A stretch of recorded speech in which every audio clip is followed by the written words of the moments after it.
Avez-vous déjà réfléchi aux événements impressionnants qui se sont produits juste après la crucifixion de Jésus?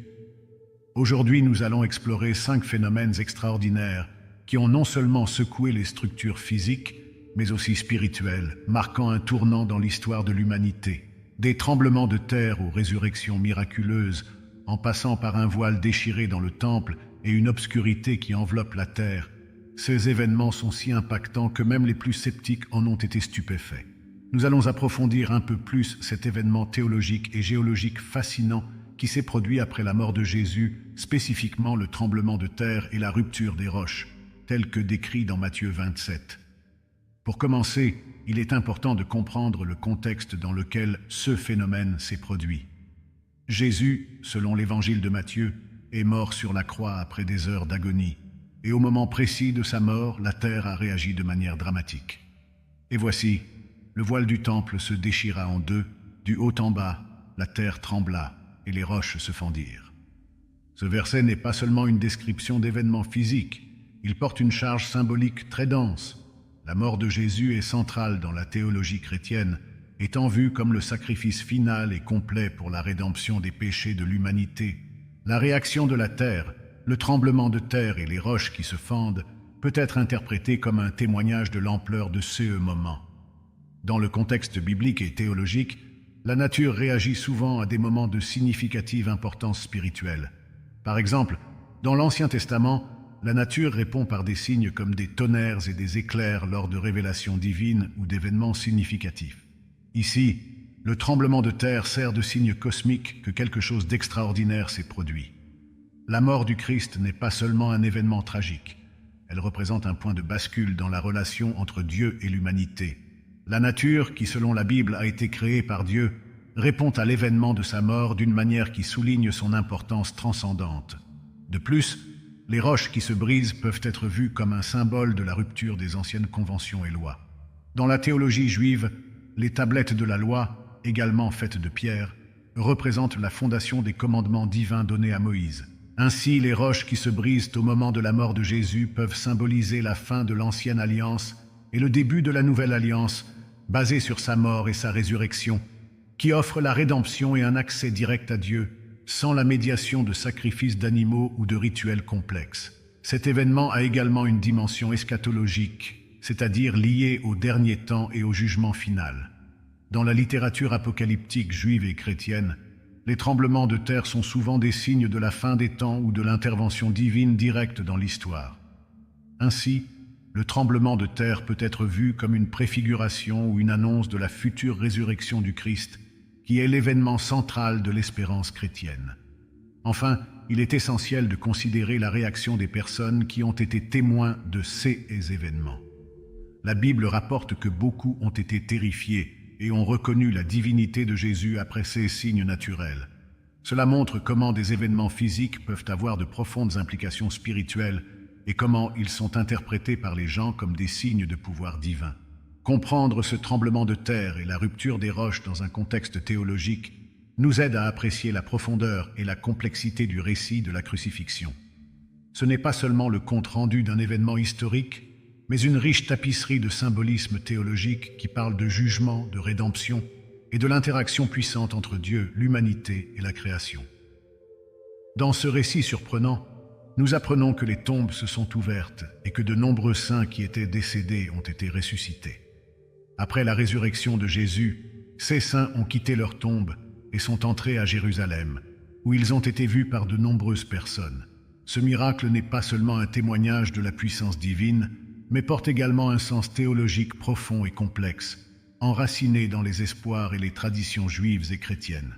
Premièrement, cet événement sert de confirmation dramatique de la victoire de Jésus sur la mort. L'Évangile présente Jésus comme le précurseur de la résurrection, promettant à tous ceux qui croient en lui une transformation semblable. En ressuscitant des saints du passé juste après sa propre résurrection, Dieu ne valide pas seulement le sacrifice rédempteur de son Fils, mais anticipe également la future résurrection de tous les chrétiens. Ce miracle renforce donc la croyance en la résurrection comme un événement physique et tangible, et pas seulement spirituel. De plus, l'entrée des saints ressuscités à Jérusalem symbolise l'inauguration du royaume de Dieu.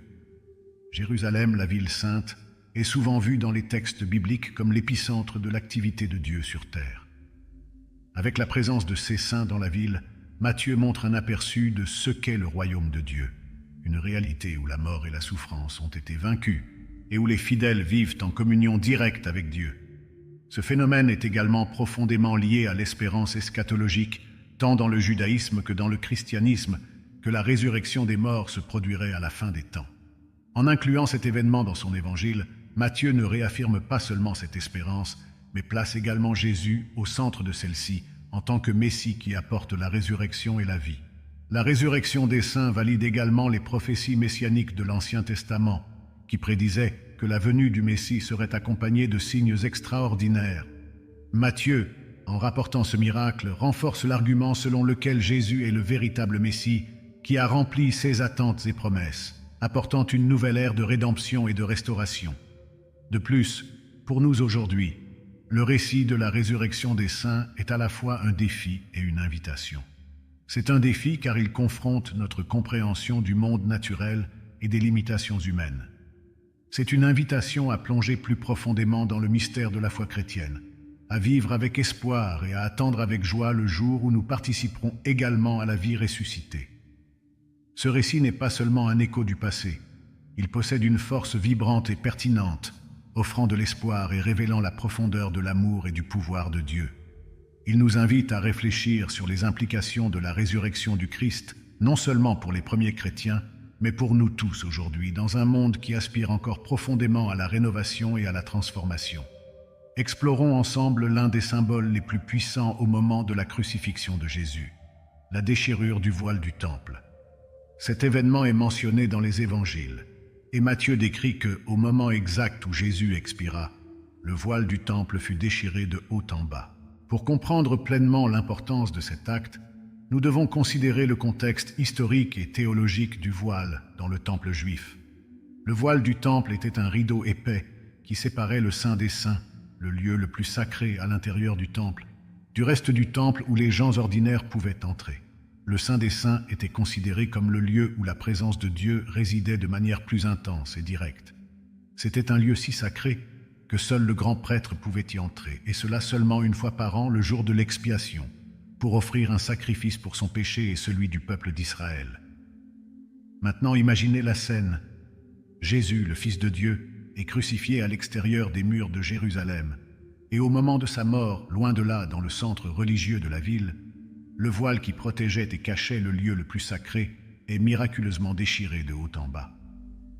Cet acte est profondément symbolique et porte plusieurs couches de signification.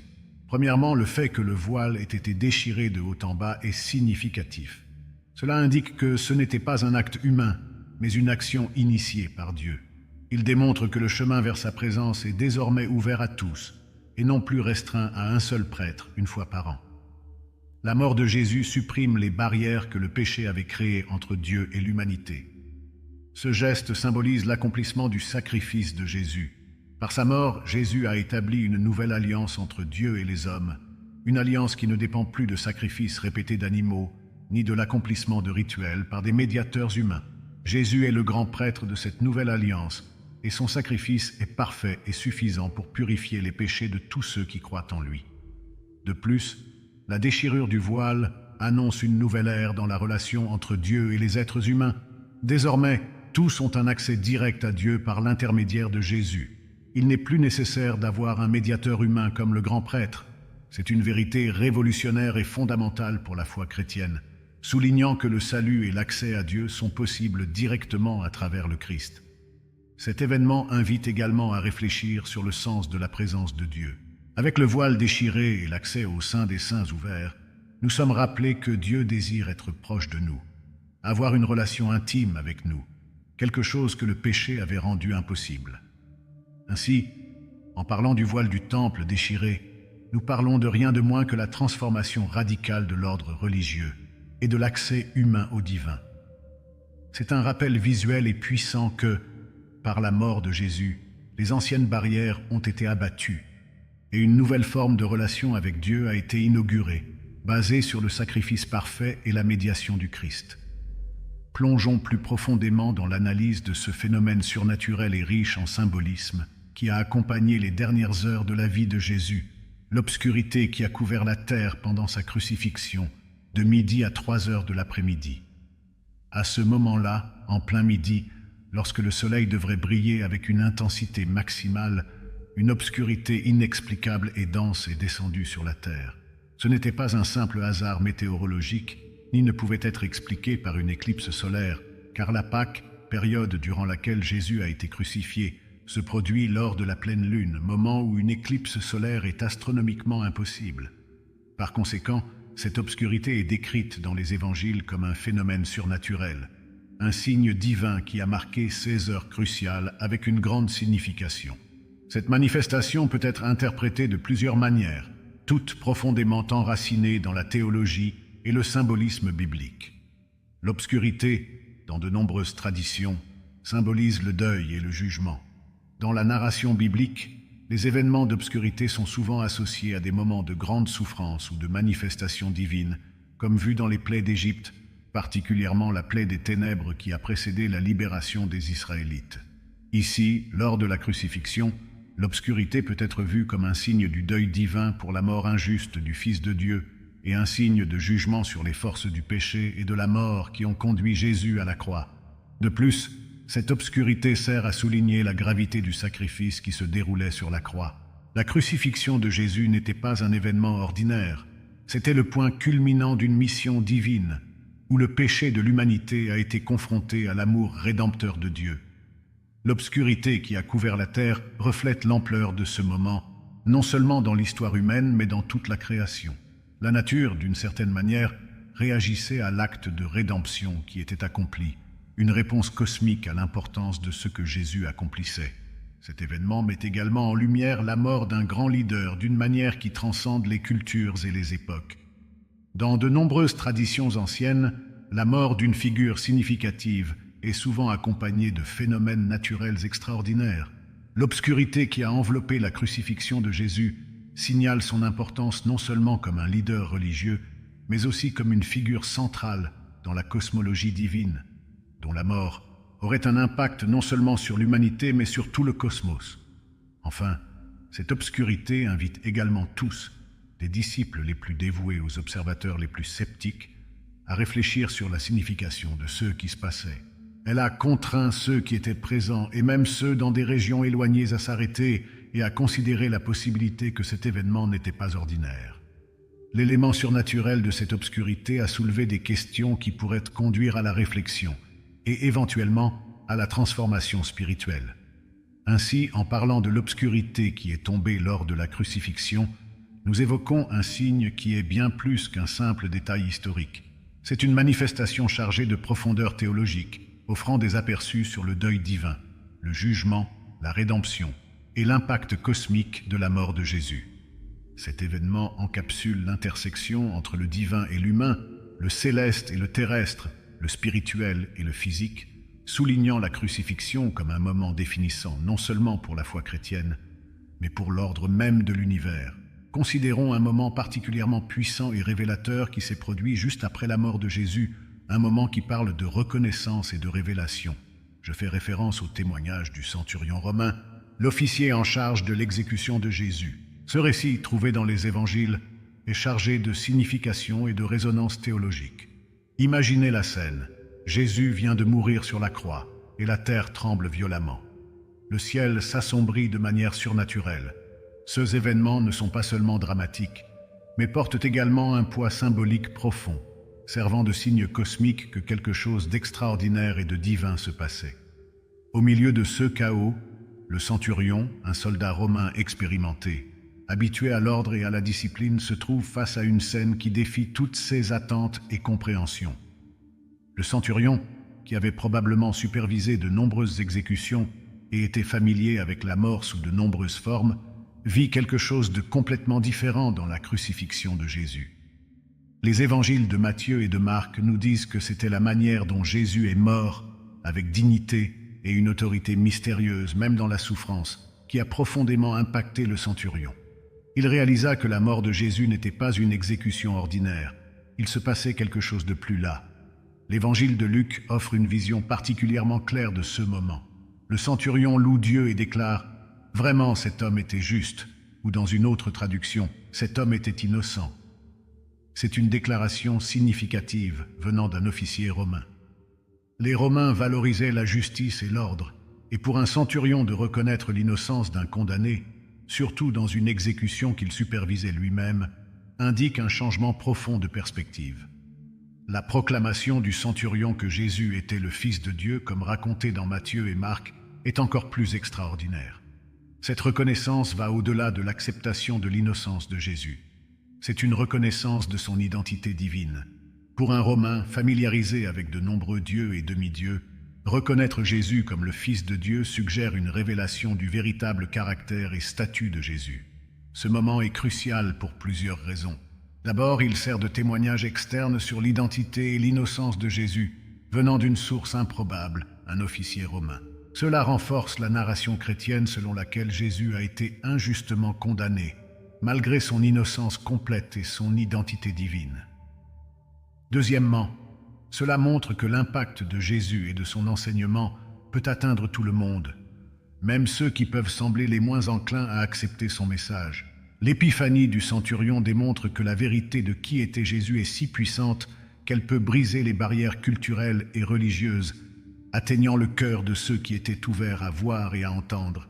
En fin de compte, la déclaration du centurion dans les évangiles ne confirme pas seulement la narration biblique de la mort de Jésus, mais elle nous défie également de considérer notre propre réponse à qui est Jésus. Elle illustre de manière vivante comment la présence et l'action de Dieu dans le monde peuvent transformer même les perspectives les plus endurcies, révélant la vérité divine de manière qui transcende les attentes humaines. Et ainsi nous arrivons à la fin de notre voyage aujourd'hui, explorant des événements extraordinaires et des révélations profondes qui ont entouré la crucifixion de Jésus.